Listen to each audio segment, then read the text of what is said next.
तो आइए बिना देर किए शुरू करते हैं उपन्यास निर्मला खंड 14। उसी को मनाने जाते उसका हृदय कांप रहा था। उसने पहले रुक्मिणी के कमरे की ओर देखा। वह भोजन करके बेखबर सो रही थी। फिर बाहर कमरे की ओर गई। वहां सन्नाटा था। मुंशी अभी न आए थे। यह सब देखभाल कर वो मनसाराम के कमरे के सामने जा पहुंची। कमरा खुला था। मनसाराम एकाएक पुस्तक सामने रखे मेज पर सिर झुकाए बैठा हुआ था, मानो शोक और चिंता की सजीव मूर्ति हो। निर्मला ने पुकारना चाहा पर उसके कंठ से आवाज न निकली। सहसा मनसाराम ने सिर उठाकर द्वार की ओर देखा। निर्मला को देखकर अंधेरे में पहचान न सका। चौंक कर बोला, कौन? निर्मला ने कांपते हुए स्वर में कहा, मैं तो हूँ।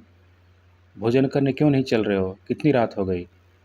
मनसाराम ने मुंह फेर कर कहा, मुझे भूख नहीं है।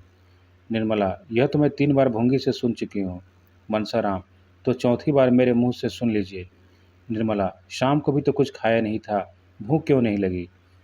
मनसाराम ने कमरे का द्वार बंद करना चाहा, लेकिन निर्मला किवाड़ों को हटाकर कमरे में चली आई और मनसाराम का हाथ पकड़ सजल नेत्रों से विनय मधुर स्वर में बोली, मेरे कहने से चलकर थोड़ा सा खा लो। तुम ना खाओगे तो मैं भी जाकर सो रहूँगी। 2 ही कौर खा लेना। क्या मुझे रात भर भूखों मारना चाहते हो? मनसाराम सोच में पड़ गया। अभी भोजन नहीं किया, मेरे इंतजार में बैठी रहीं। यह स्नेह, वात्सल्य और विनय की देवी हैं। यह ईर्ष्या और अमंगल की मायाविनी मूर्ति। उससे अपनी माता का स्मरण हो आया। जब वह रूठ जाता था तो वे भी इसी तरह मनाने आया करती थी, और जब तक वह न जाता था वहाँ से न उठती थी। वह इस विनय को अस्वीकार न कर सका। बोला, मेरे लिए आपको इतना कष्ट हुआ, इसका मुझे खेद है। मैं जानता कि आप मेरे इंतजार में भूखी बैठी हैं, तो तभी खा आया होता। निर्मला ने तिरस्कार भाव से कहा, यह तुम कैसे समझ सकते थे कि तुम भूखे रहोगे और मैं खाकर सो रहूँगी?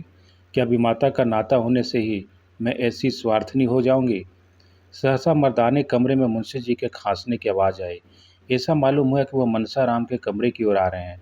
निर्मला के चेहरे का रंग उड़ गया। वह तुरंत कमरे से निकल गई और भीतर जाने का मौका न पाकर कठोर स्वर में बोली, मैं लौंडी नहीं हूँ कि इतनी रात तक किसी के लिए रसोई के द्वार पर बैठी रहूं। जिसे न खाना हो वह पहले ही कह दिया करे। मुंशी जी ने निर्मला को वहाँ खड़ा देखा। यह अनर्थ, यह यहाँ क्या करने आ गई? बोले, यहाँ क्या कर रही हो? निर्मला ने कर्कश स्वर में कहा, क्या कर रही हूँ? अपने भाग्य को रो रही हूँ। बस सारी बुराइयों की जड़ मैं ही हूँ। कोई इधर उठा है तो कोई उधर मुंह फुलाए खड़ा है। किस किस को मनाऊँ और कहाँ तक मनाऊँ? मुंशी जी कुछ चकित होकर बोले, क्या बात है? निर्मला, भोजन करने नहीं जाते और क्या बात है?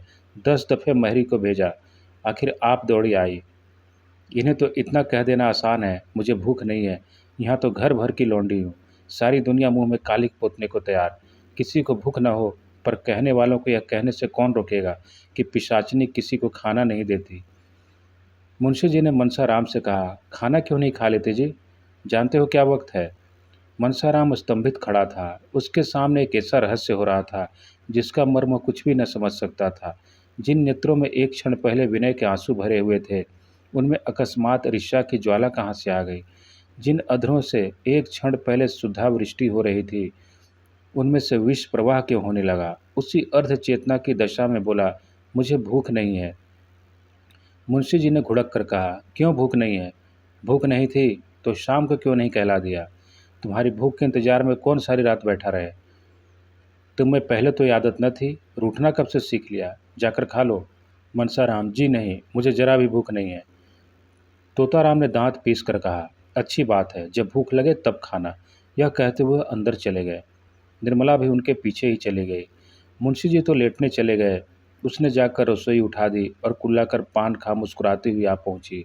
मुंशी जी ने पूछ लिया, खाना खा लिया ना? निर्मला, क्या करती, किसी के लिए अन्न जल छोड़ दूंगी? मुंशी जी, इसे न जाने क्या हो गया है, कुछ समझ में नहीं आता। दिन दिन घुलता जाता है, दिन भर उसी कमरे में पड़ा रहता है। निर्मला कुछ न बोली। चिंता के अपार सागर में डुबकियां खा रही थीं। मनसाराम ने मेरे भाव परिवर्तन को देखकर दिल में क्या क्या समझा होगा? क्या उसके मन में यह प्रश्न उठा होगा कि पिताजी को देखते ही इसकी त्योरियां क्यों बदल गईं?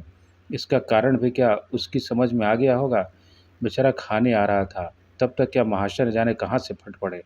इस रहस्य को उसे कैसे समझाऊं? समझाना भी संभव है?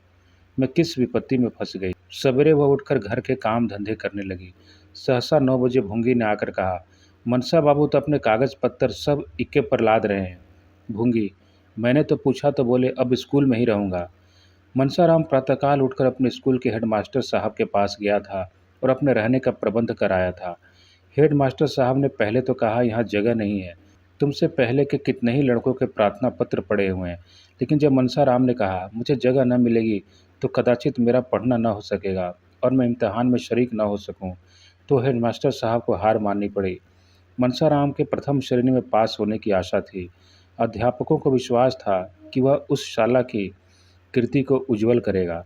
हेडमास्टर साहब ऐसे लड़कों को कैसे छोड़ सकते थे। उन्होंने अपने दफ्तर का कमरा खाली करा दिया, इसलिए मनसाराम वहाँ से आते ही अपना सामान इक्के पर लादने लगा। मुंशी जी ने कहा, अभी ऐसी क्या जल्दी है, 2-4 दिन में चले जाना। मैं चाहता हूँ तुम्हारे लिए कोई अच्छा सा रसोइया ठीक कर दूँ। मनसाराम, वहाँ का रसोइया बहुत अच्छा भोजन पकाता है। मुंशी जी, अपने स्वास्थ्य का ध्यान रखना, ऐसा न हो कि पढ़ने के पीछे स्वास्थ्य खो बैठो। मनसाराम, वहाँ 9 बजे के बाद कोई पढ़ने नहीं पाता और सबको नियम के साथ खेलना पड़ता है। मुंशी जी, बिस्तर क्यों छोड़ देते हो, सोओगे किस पर। मनसाराम, कंबल लिए जाता हूँ, बिस्तर की जरूरत नहीं। मुंशी जी, कहार जब तक तुम्हारा सामान रख रहा है जाकर कुछ खा लो, रात भी तो कुछ नहीं खाया था। मनसाराम, वही खा लूँगा, रसोई से भोजन बनाने को कह आया हूँ, यहाँ खाने लगूंगा तो देर होगी। घर में जियाराम और सियाराम भी भाई के साथ जाने की जिद कर रहे थे। निर्मला उन दोनों को बहला रही थी, बेटा वहाँ छोटे नहीं रहते, सब काम अपने ही हाथ से करना पड़ता है। एकाएक रुक्मिणी ने आकर कहा, तुम्हारा वज्र का हृदय है महारानी। लड़के ने रात को भी कुछ नहीं खाया, इस वक्त भी बिना खाए पिए चला जा रहा है और तुम लड़कों के लिए बातें कर रही हो। उसको तुम जानती नहीं हो, यह समझ लो कि वह स्कूल नहीं जा रहा, बनवास ले रहा है, लौट कर फिर ना आएगा। यह उन लड़कों में नहीं है जो खेल में मार भूल जाते हैं, बात उसके दिल पर पत्थर की लकीर हो जाती है। निर्मला ने कातर स्वर में कहा, क्या करूं दीदी जी, वह किसी की सुनते ही नहीं, आप जाकर बुला लें, आपको बुलाने से आ जाएंगे। रुक्मिणी, आखिर हुआ क्या, जिस पर भागा जाता है। घर से उसका जी कभी न उचाट होता था, उसे तो अपने घर के सिवा और कहीं अच्छा न लगता था। तुम्ही ने उससे कुछ कहा होगा या उसकी कुछ शिकायत की होगी, क्यों अपने लिए कांटे बो रही हो। महारानी, घर को मिट्टी में मिलाकर चैन से न बैठने पाओगी।